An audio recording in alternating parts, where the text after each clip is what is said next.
มาเลยยิงแล้วตัวใหญ่เนาะยิงถือแนวบนแนวเฉพาะจะยิงนกถือแล้วมันยิงกะเอาได้ถือแนวบนแนวว่ะตอนนี้ก็ได้เวลา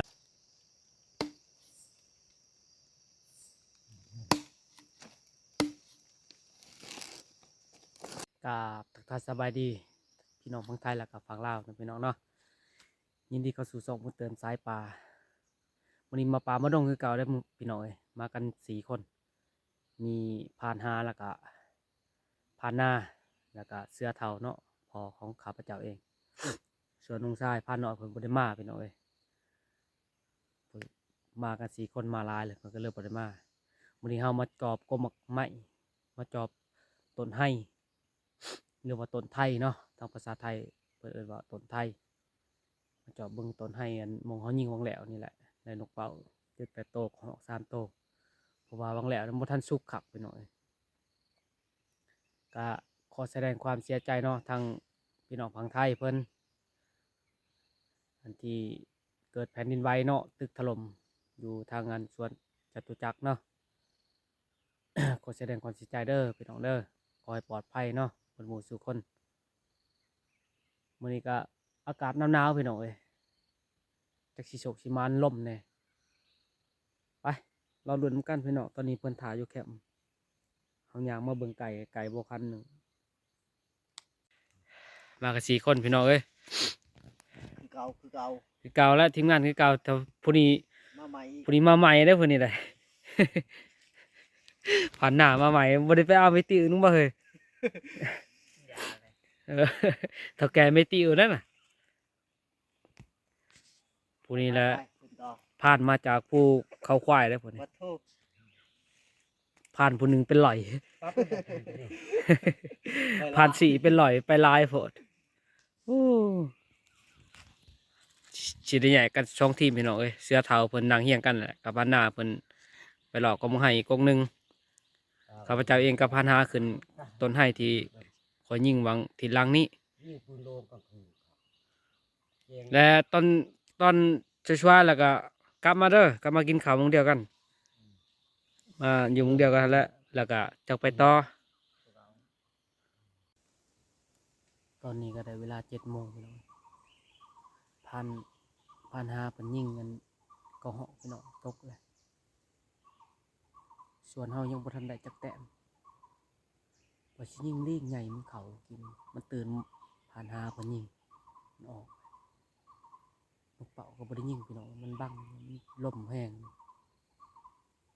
ยังก็เหาะตัวหนึงเหาะปอกทางนอกมันไก่สิเขาลมแห้งอะลีพี่น้องนกเขาบ่อยากลายบางให้เห็นยังลายอยู่พี่น้องบางให้แดง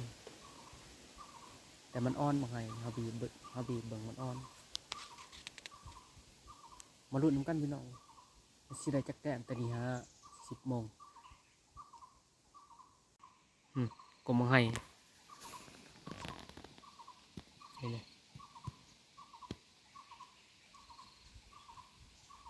นกบ่อยากลายนกน้อยเห็นอยู่เอาไปจะยิงนกใหญ่พี่น้องเห็นได้ยินเสียงนกมุมมันห้องทานกมุมเขาก็จะยิงนกน้อย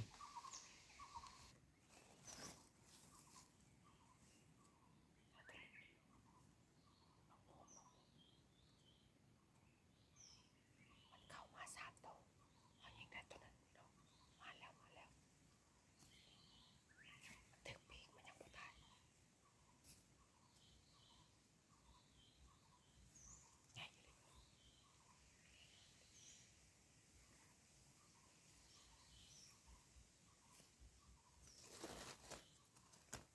พี่น้องบ่แม่นเหลาบงยาเลยอันนี้ของแท้กินยาดีไอดิยาแดงเนาะยิงนกเป่าผ่าบาทหนึ่งพี่น้องเมื่อกี้แซ่บบ่ตาข้างเลยวะหวานเจี๊ยบบ่ได้แบ่งให้บางหน้าซ้ำจงไว้ให้มัน นะ บ่มักกินบ่ยิงกระหอกตัวหนึ่งบ่ตายซ้ำถึงแอวมันกับดาบตะกุกใหม่จักไปทางไหนเลยนกเป่าสองโตวตกมันไปเก็บแล้วเสื้องาตัวนี้แหละเสื้องาตัวนี้ลง เก็บนี่ สุผลมาแหละสองคนในการเอาได้นก3 ตัวนกมุมตัวหนึ่งแล้วก็นกเป่า2 ตัวก็เหาะ2 ตัวบ่ได้ตัวหนึ่งตกลงในงามงะข้างบ่ได้เลยตัวหนึ่งบ่ตาย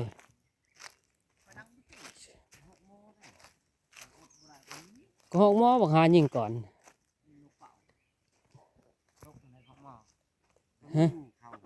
มันกำลังเข่าก็เหาะหมอบักหายิงกันก็เหาะมันโดดออก พอมาให้นี่ติดมานี่ยังทุกพักเลย ให้ตัวใดมาให้เข้าไปให้กะเป็นเข้าไป ให้กับปลากรงใหญ่นะโอ้มันพร้อมกันอยู่แล้ว มีพร้อมทีนี้ยังเป็นชุก โอ้มึงให้ใหญ่หันนกคุ้มร้ายเนาะ พวกนั้นเห็นอยู่นกดิว บ่ได้กกอันบางให้ใหญ่นะ บ่นี่มัน บ่บางให้ใหญ่อันจุเจ้าวันนกคุ้มก็เหาะคุ้มน่ะนะ นี่ ปะโคมหั่นน่ะ อ้าวไล่ ร้ายบ่นกน่ะ อ้าว นกเห็นนกมุม ลูกมูมบินที่หนึ่งเป็นพันเห็นเป็นอย่าง เออ ดังกว่าเขาไปเห็นเขาเตะทึบ ปลาตัว ๆชามตัวกันเลยพันเห็นมาหาไปใช่เลยโอ้เห็นแต่ลูกเป่ากระพูกระโปดเบิ้งยิงลูกเป่านี่ถ้ามันไม่ตายยังฆ่าไม่ได้ บ่ตาย ครับ เอาลาบนกเปล่าหั่น มัดแล้วบน มันแล้วปินลังมาใส่ ได้ได้ใช่ใช่ 3 ตัว เห็นยันยิงบุถือบุงั้นยันมันบุถือพอมันยังว่าใจเต้นหันยันบุรีนี่ปืนหันยันให้ดีๆนี่ให้ติดโคตรบ้า กินดิ กบชัดใหญ่แม่หมูป้า กงให้ตัวนั้นหันสัตว์ใหญ่เข้าได้ เห็นบ่อนแป้นอยู่หลุมนะทางเหม็นทางอันนั้นมื้อแรกนี่สิไปแคนอูสิไปผู้เดียวไปแคนอูอยู่หั่น ซื้อเนาะไปให้เซฟตี้ไว้กินได้ฮะเอ้ยบ่มีแห้งเงินใส่กองให้ได้ แห้งได้ก่อนเลยมัดแห้งหนึ่งเป็นเย็นจำนะ ว่าสิลาบกระเหาะกระคักว่ะกระเหาะก็จะแม่นว่าเพื่อสิได้ยิงเพื่อแห้ง ได้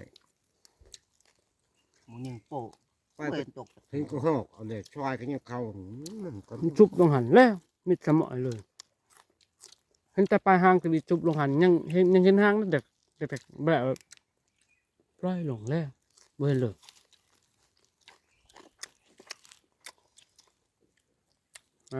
กินเก่ากันนายผ่านใหม่มานำเลย เป็นคนใหม่เลย เปลี่ยนคนใหม่เลย แขกเนาะ ผ่านหน้าเพิ่น มาน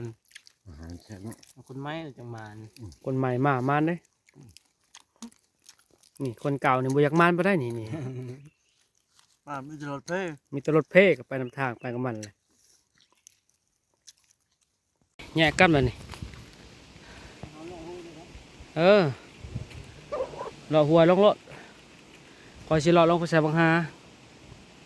แยกกันเลยได้อพี่น้องเอ้ยแยกกันไปสิเพิ่นไป2 คนคอยไปผู้เดียวพันหากับเผากลมใหม่ผู้เดียวพี่แหละคอยไปทางตัวนี้ลงไปใส่กลมให้ตัวอัน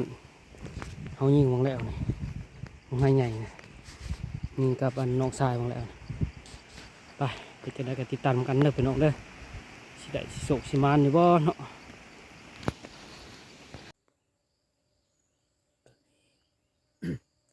ตอนนี้เขายิงกันเขายิงนกเป่าทุก2 ตัวบูว่าสิหาเห็นหรือบ่พี่น้องก็เหาะกำลังสีเขาเขายิงนกเป่าก่อนตัวนี้ก็ได้เวลา5 โมงพี่น้อง5 โมงแรงนกเป่ามันยังเขาเด็กก็เหาะมาแล้วพี่น้องเขาสิบุยิงนกเป่าตายิงก็เหาะพี่น้องมาลุ้นนำกันพี่น้องว่าสิได้จักแต้มแต่ตอนนี้เขายิงตกได้2 แต้มบูว่าสิหาเห็นหรือบ่พี่น้องมันสั้น ได้ยัง คนยิ่งเป็นนกปะ ได้บ่นกเป่าอยู่บ่ถึก นี่ได้ยังได้นะเขาอยู่ โอ้ยยิงนกเป่าตก3โตก็หอกตัวหนึ่งบ่ได้เห็นจักโตผมบ่ให้ตัวน่ะพิลึกพิลั่มมาเลย ยิงไก่พอตัวนี้มันถือบัวตาย ไก่ตัวหนึ่ง ตัวกูบุได้ โอ้นี่กินเสียงปืน ยิงก็มาให้ผมได้ได้ยันจะเมา จากนิทายิงน้ำ5 มงกกตัวนี้ก็ได้10 ปลาย ยัง ร้ายบ่เต็มมือเขา โอ้หลายเติบนะ บ่ได้ยิงนกว่า3ตัวยิงถือบ่ได้ ก็หอกนกเป่า 3ตัวยิงเต็งบ่ได้คนแตกก็ลิงเห็นก่อน แต่นั้นเข้าเนาะ แสนจะหายประมาณนะได้ตัวเดียวยิง3 บาท เอ้ยหายใกล้นะ เจ้าได้ยัง ว่า แหลนออกลูก ก็หอกอะไรแลนคือควายแลนนี่แหล้วเนาะ โอ้ยตัวหนึงมันเข้ามาตั้ง5บ่เห็นมันมืดบ่มากินแล้วนั่นปะเถอะ เล่นเลยนะ แหลนเลยอุ้ย ก็หอกหลักนั่นแหละ แบบนี้ก็เป็น แลนเลย มันเข้าสิเออ อันนั้นแม่หมอนี่กดเอาเลยกด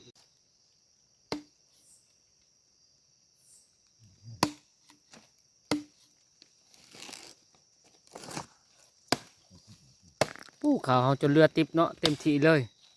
เพื่อต้นเสามืออื่นเนาะพากันขัวไก่ผ่านหน้าพอกับผ่านหน้ากับผ่านเท้าเพิ่นได้ไก่ตัวหนึ่งจุ่มเฮาได้นกเป่า2 โต เห็นมันยิงเพ่งถ้ากันถูกไปก็ได้ กดที่ช่องไหนบ่ทัน อืม ที่พูดมา เห็นคือกดกุเด็ดมาหันบ่กันอันไปหาก็เห็นน่ะมันไก่ตายไก่ ไปยังหา อืม ขันลงเลย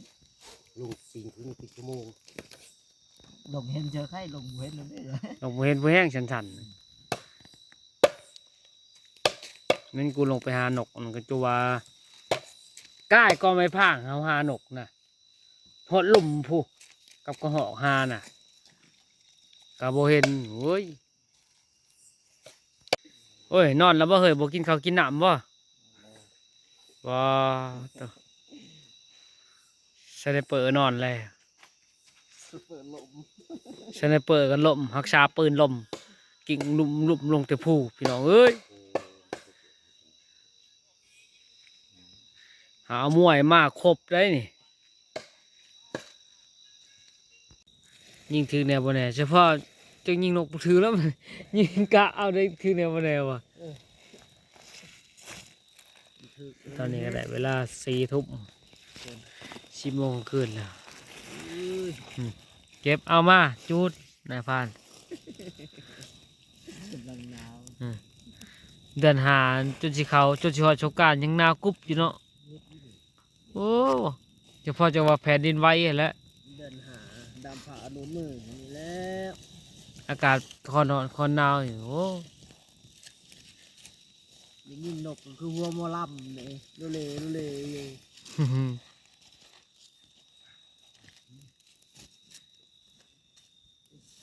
พอ สบายดีตอนเช้าพี่น้อง ไปหาพกนกกินบังไห้ต่อ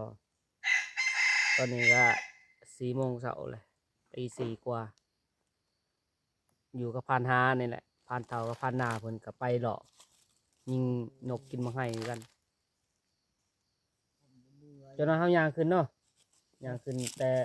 เลิกๆคะแนนมีบอลเลือกเนี่ยเลือกบนหนังไปจะเดี๋ยวนี้หรอกเตรียมหรอกเครื่องกรอง เยี่ยมเกี่ยงอยู่นี่ เอาแต่ปืนนั่นแหละกับธงแล้วก็ยาพากันประดัดเสาพวกนกกินบังไห้เมื่อวานนี่เขาลมเร็วแห้งพี่น้องยิงนกเป่า3 โตก็หอกตัวหนึ่งกะบ่เห็นมันสั้นลงแบบนี้สั้นนะคิดเบื้องความสั้นนั่นจะว่าบื้นขึ้นตะลูดลงบื้นขึ้นตะลูดลงพี่น้องมันสั้นพวกไปต้องก็ลายแบบนี้6 ก็ 6ป้าเมื่อวานไปผู้เดียวเหยื่องโคมลงหนาลงลังนะเหยื่องหาชัดมื้อนี้สิเอาผ่านหาผลไปหานกน้ำอีกเฮ เขาสิพกนกกินมังไห้อยู่นี่แหละ2คนแล้วก็มันสวยแล้วก็พากันไปหา ไปจูดปลา ไปจูด ไปจูดไปต้องพี่น้องจูดหาสัตว์โอ้มันหกข้างละพวกเอามาลุ้นนำกันพี่น้อง แต่ว่ามื้อนี้เฮาเมื่อแหละมื้อนี้เมื่อสิสวยตอนนี้เฮาฮอดของมังไห้ตอนเช้าหมอนั้นไปเก็บกระหอกเลยคนเดียวซองบอกเลยพี่น้องคนเดียวซองบอกเลยยิงหมอนำบ่ได้ยิงหนาวแล้วมือบ่นิ่งไปเก็บกระหอกตกตัวหนึงจักสิได้จักแต้มมื้อนี้ตอนเช้าจักหน่อยเฮาสิทายิงนกมุมพี่น้องนกมุมนกเขาเฮาสิแบ่งเอาแต่นกใหญ่ก่อนบัดมันสวยๆแล้วจังยิงนกปลิวหัวจุกถ้าเพิ่นไปเก็บกระหอกเพิ่นสิเห็นบ่เนาะมาเลยยิงแล้วตัวใหญ่เนาะ ดีเถอะน้อย มาเลยพี่น้องแต้มหนึ่งเลยรอลุ้นต่อไป นี่เนาะ เขาเจ้ามาเลยเด้อยิงไฟเฉยยิงไฟเดือน4เดือน5เนาะผ่านหน้าได้ไก่บ่เห็นลิงข่าวกรุงไห้อันนี้ก็บ่มี บริมีเสียง กระหอกตัวเดียวฮะ ตัวเดียวบริมี ตายหรือ ประเด็น3โตก็เห็นบ่พี่น้อง ไปยิงนกตุ้มผมก็เป็น ตัวโหมอีกไปยิงเนาะ จังนกบอกเขาเลยเนาะ ตัวโหมเดือน5ก็หนาว เดินหา ไปเนาะว่าในทึกนี้ดำบ่ว่าทึกนี้ โอ้เดือยมัน หาหลุดมือยิงนก กะเตอะ โฮม ก้อยบ่นี่ บ่ได้ จอมยิงเอ้า ท่านี่ตัวมันตื่นเพิ่นวานนี่แหละ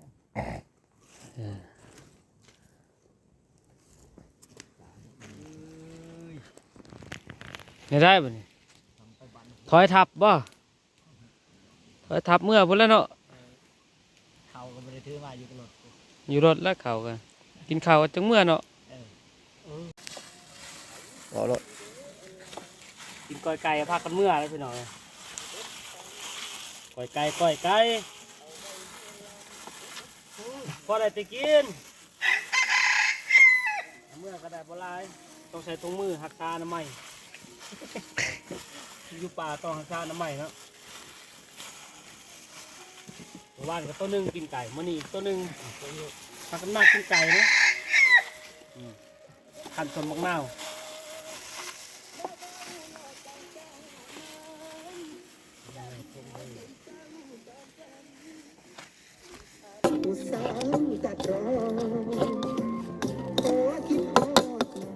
มือสิเมื่ออะไรกินก้อยไก่พังเพลงได้พี่น้อย แล้วคนเคยกอดมาก่อนเจ้าสิกอดกับไผใจกันยัง สัตว์ก็ได้บ่หลายพอได้แต่กิน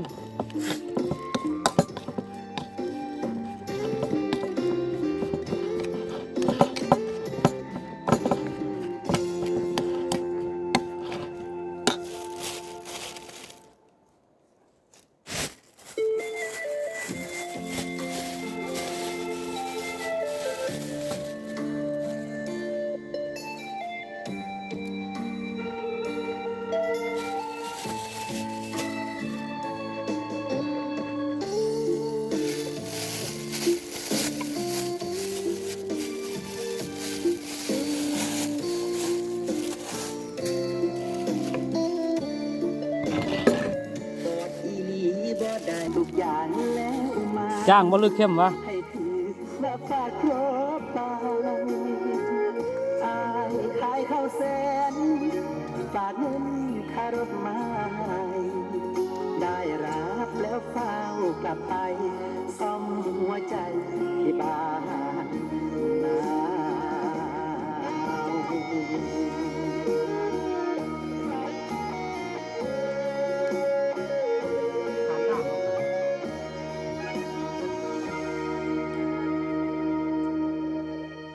ทำสักสี่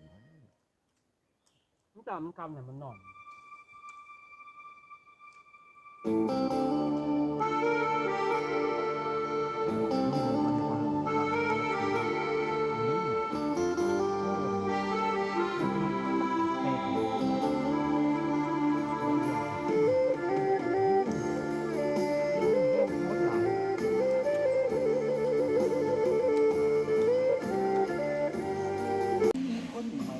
อันนั้นยาน้ำล้างงูตลอดกิน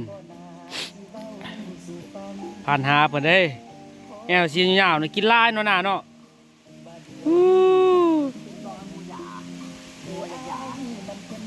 ลึกพลับมันดีได้น่าถ่วงยังต่อ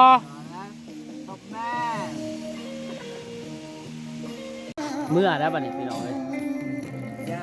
นอนคืนหนึ่งบ่ได้ชัดได้นกพุระโตช่องโตแล้วก็ไปแวเอาใหม่นั่นเมื่อเฮ็ดทางเที่ยงฟังเพลงพร้อมเสียงลิขสิทธิ์บ่นี่ตายแล้วเขาไปในคลิปเลยนี่เนาะอย่ามันพุ่นแหละอีกชาวล่มพุ่นแหละจังมาอันนี้มันล่มแห้งพวกพี่น้องเอ้ยเมื่อไปก็แยกย้ายไปเวียกมันแล้วบัดนี้เมียนเครื่องเมียนกองโกโฮมเมื่อบุกต่อเขาก็บริทำงานเลยไก่ป่ากะบริต่อเลยล่มมันนี่